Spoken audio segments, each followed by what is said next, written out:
Hey, how's it going? I'm Ron. I'm Zach.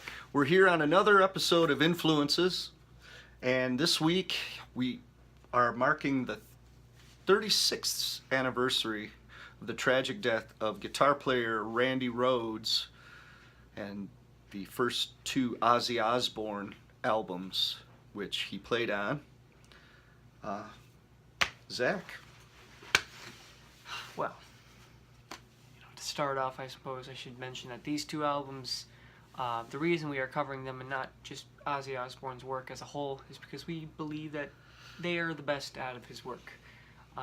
Later albums have good aspects about them, but it's all his career. It's very heavily built on these two albums, A Blizzard of Oz and Diary of a Madman, featuring Randy Rhoads.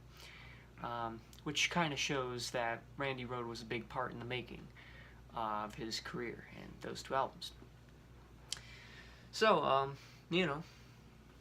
I agree. certain songs that are on those albums that you may have heard of are, of course, Crazy Train, which I think it's more difficult to have not heard of that song at this point.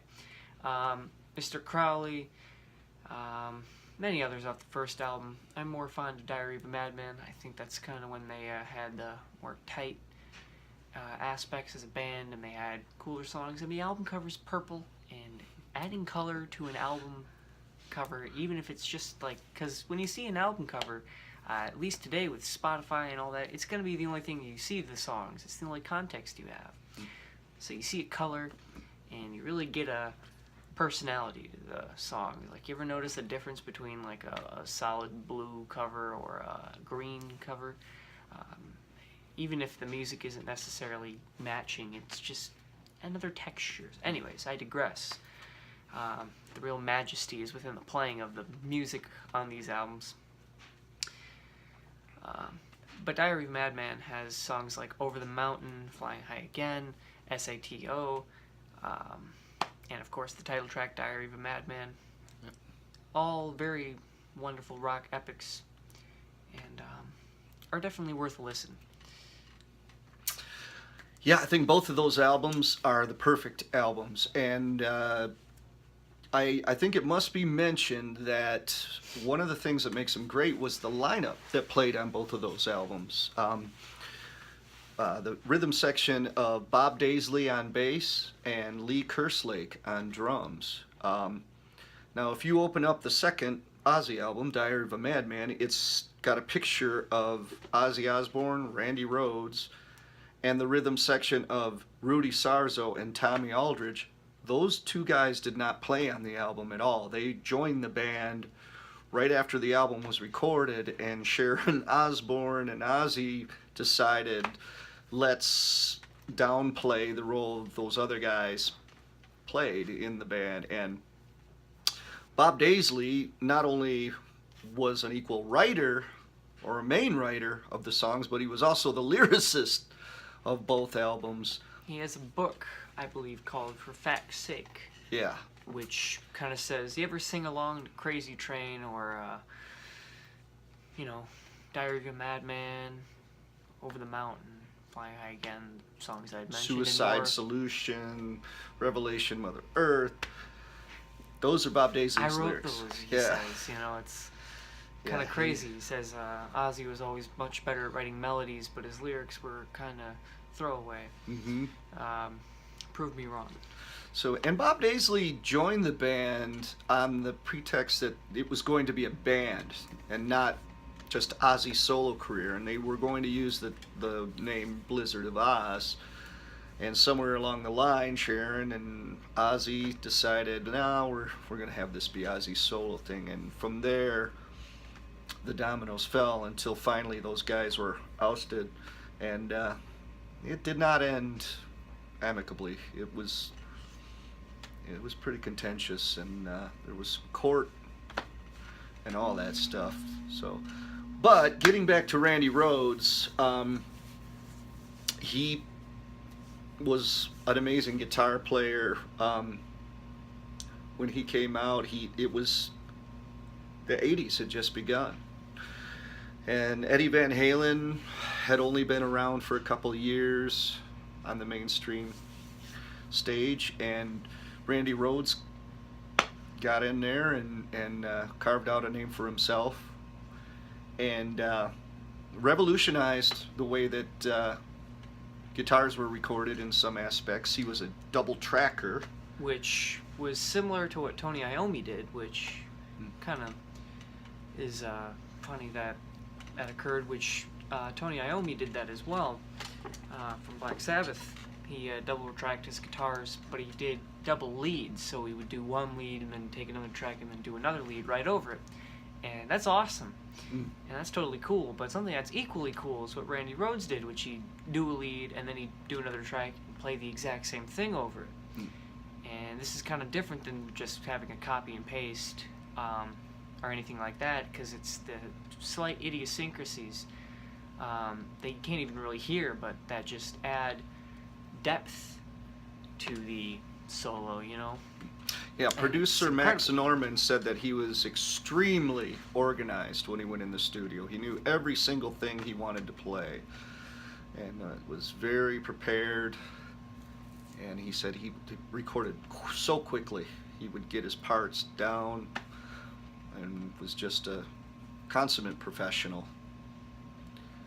But so tragically, they began touring for the second album, Diary of a Madman, and you know, the details are out there if you're interested, but Randy Rhoads was in an airplane that crashed, and so he was only 26 years old. He had just turned 26, and it's really sad to think of what could have been, what the next Ozzy album, if he would have continued on, which there's speculation that he was going to go back to school and focus on classical guitar, because he was one of the main hard rock metal guitarists to introduce, you know, sort of more classical harmonies and yeah.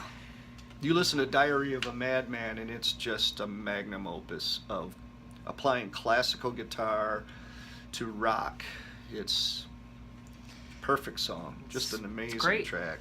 I mean, to any artist out there, it's really just saying, I combine classical music and metal, and you're gonna tell me that you can't combine salsa and hip hop. I mean, you know, it's like, you mix all the genres, get as many colors into your performance as you can, and it'll turn out beautifully if, you know, you feel each one of those.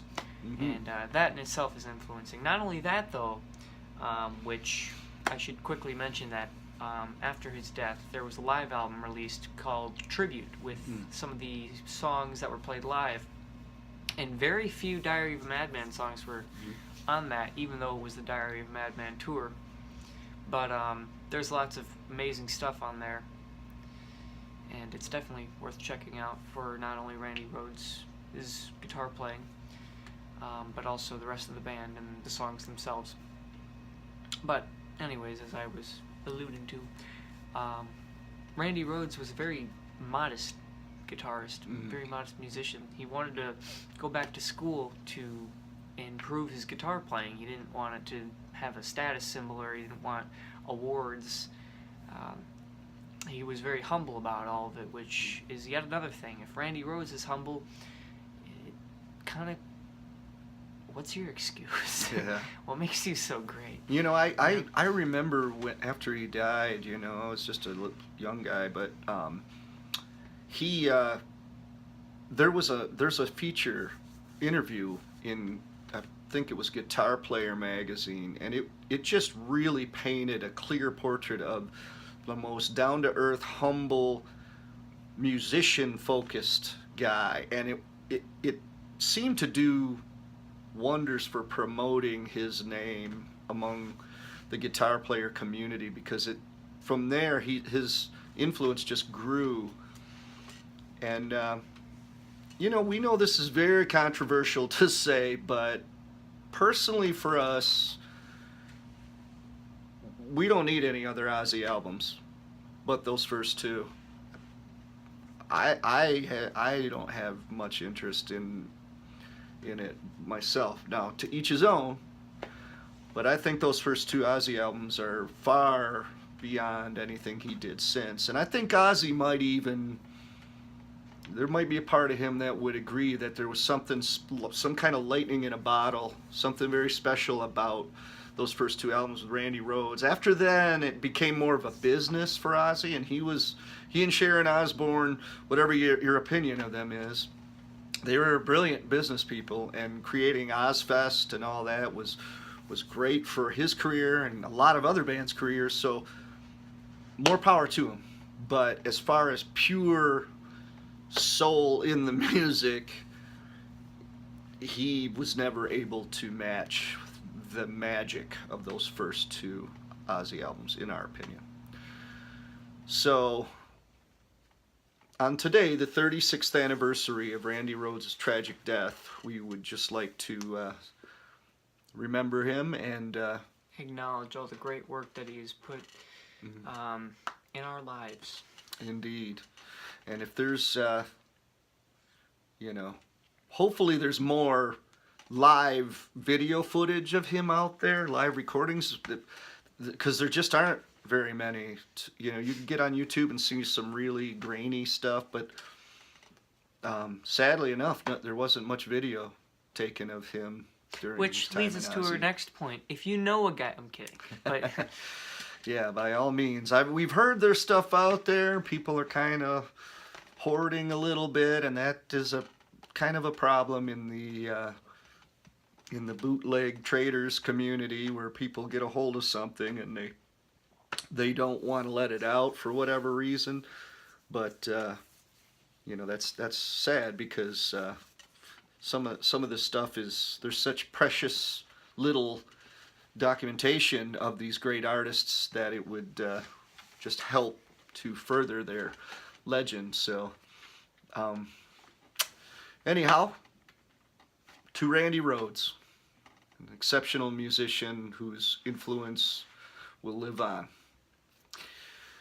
So we want to thank you guys for watching, and if you haven't subscribed to our channel, we'd love if you would, and send us some messages and let us know what's happening. We've got a new album out. We're excited about it. We're going to be talking about it some more. It's got the exciting title of Widetrack 3. yeah, it's a little difficult to see, but Yeah, we've got a there little it bit of is, a right there. reflection here. Oh well. But We'll anyhow, leave the rest of the contents of the album for the unveiling. special viewing. But really excited. This is Zach's first recording that he's ever been on, and that the world knows of. he played bass on the whole thing, and it sounds great. Great job. Proud of you, son. Oh gee. Anyhow, thanks so much for your support, and drop us a line. Let us know if there's any music we could talk about that would be interesting for you. And we always welcome your comments, and hope to stay in touch, and hope to see you soon. This summer we are going to tour. Hope to see some of you guys out there. So let us know where you are and where the places to play are around you, and we'll see if we can get to them. And in the meantime, we'll be talking to you soon. Keep on rocking.